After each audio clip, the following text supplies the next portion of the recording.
Good evening and it's too early.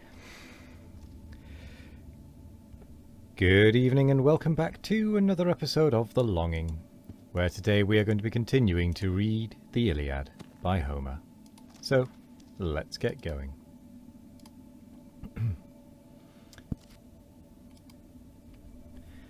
All hail Patroclus, let thy honoured ghost hear and rejoice on Pluto's dreary coast. Behold Achilles' promises complete, the bloody Hector stretched before thy feet. Lo, to the dogs his carcass I resign, and 12 sad victims of the Trojan line. Sacred to vengeance instant shall expire, their lives effused around thy funeral pyre.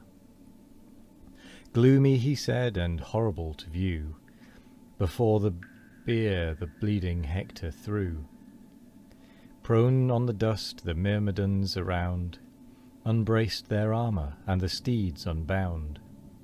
All to Achilles' sable ship repair, frequent and full the genial feast to share. Now from the well-fed swine black smokes aspire, the bristly victims hissing o'er the fire. The huge ox bellowing falls with feebler cries, expires the goat, the sheep in silence dies. Around the hero's prostrate body flowed, in one promiscuous stream, the reeking blood.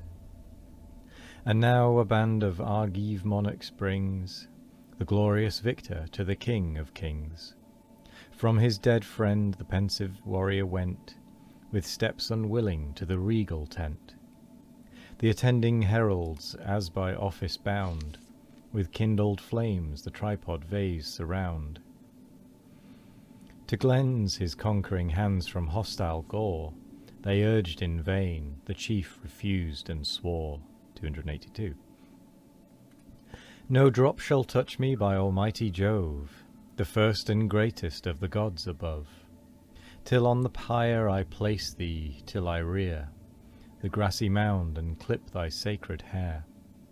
Some ease at least those pious rites may give, and soothe my sorrows while I bear to live. Howe'er reluctant as I am, I stay, and share your feast, but with the dawn of day. O King of men, it claims thy royal care, that Greece the warrior's funeral pile prepare, and bid the forests fall such rites are paid, to heroes slumbering in eternal shade. Then when his earthly part shall mount in fire, let the leagued squadrons to their posts retire. He spoke, they hear him, and the word obey, the rage of hunger and of thirst allay. Then ease in sleep the labours of the day, but great Pelides stretched along the shore, where dashed on the rocks the broken billows roar, lies inly groaning, while on either hand the martial Myrmidons confusedly stand. Along the grass his languid members fall, tired with his chase around the Trojan wall. Hushed by the murmurs of the rolling deep, at length he sinks in the soft arms of sleep, when lo, the shade before his closing eyes of sad Patroclus rose or seemed to rise.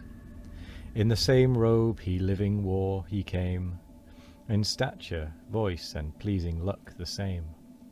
The form familiar hovered o'er his head, and sleeps Achilles, thus the phantom said. Sleeps my Achilles, his Patroclus dead. Living I seemed his dearest, tenderest care, but now forgot I wander in the air. Let my pale corse the rites of burial know, and give me entrance in the realms below. Till then the spirit finds no resting place, but here and there the unbodied spectres chase.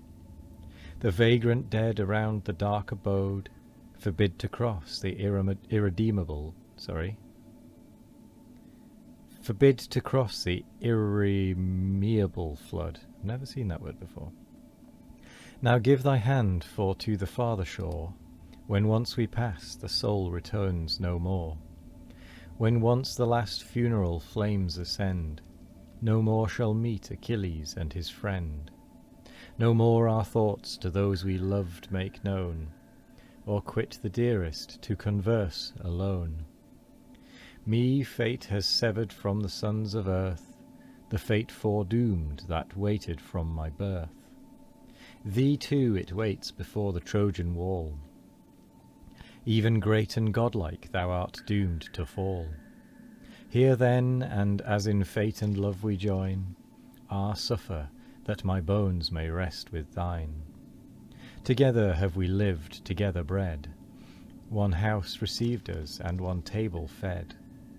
That golden urn thy goddess mother gave may mix our ashes in one common grave. And is it thou, he answers, to my sight? 283. Once more return'st thou from the realms of night. O more than brother, think each office paid, whate'er can rest a discontented shade.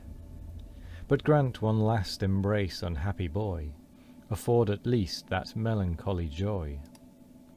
He said, and with his longing arms essayed in vain to grasp the visionary shade. Like a thin smoke he sees the spirit fly, 284, and hears a feeble, lamentable cry. Confused he wakes, amazement breaks the bands of golden sleep, and starting from the sands, pensive he muses with uplifted hands. 'Tis true, 'tis certain, man, though dead, retains part of himself, the immortal mind remains. The form subsists without the body's aid, aerial semblance and an empty shade. This night, my friend, so late in battle lost, stood at my side a pensive, plaintive ghost.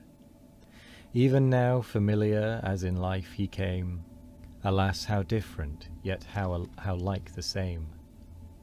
Thus while he spoke each eye grew big with tears, and now the rosy-fingered morn appears, shows every mournful face with tears o'erspread, and glares on the pale visage of the dead.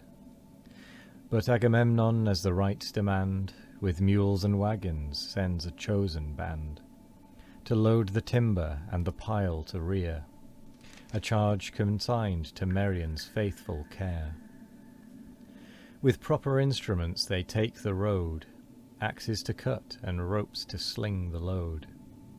First march the heavy mules securely slow, o'er hills, o'er dales, o'er crags, o'er rocks they go. 285. Jumping high o'er the shrubs of the rough ground, rattle the clattering cars and the shocked axles bound. But when arrived at Ida's spreading woods, 286, fair Ida watered with descending floods. Loud sounds the axe redoubling strokes on strokes, on all sides round the forest hurls her oaks. Headlong, deep echoing groan the thickets brown, then rustling, crackling, crashing thunder drown. The wood the Grecians cleave prepared to burn, and the slow mules the same rough road return. The sturdy woodmen equal burdens bore, such charge was given them to the sandy shore. There on the spot which great Achilles showed, they eased their shoulders and disposed the load. Circling around the place where times to come shall view Patroclus's and Achilles' tomb. The hero bids his martial troops appear, high on their cars in all the pomp of war. Each in refulgent arms his limbs attires, all mount their chariots, combatants and squires. The chariots first proceed a shining train, then clouds of foot that smoke along the plain. Next these the melancholy band appear, amidst lay dead Patroclus on the bier. O'er all the course their scattered locks they throw, Achilles next, oppressed with mighty woe. Supporting with his hands the hero's head, bends o'er the extended body of the dead. Patroclus decent on the appointed ground, they place and heap the sylvan pile around. But great Achilles stands apart in prayer, and from his head divides the yellow hair. Those curling locks which from his youth he vowed, 287, and sacred grew to Spercheius's honoured flood.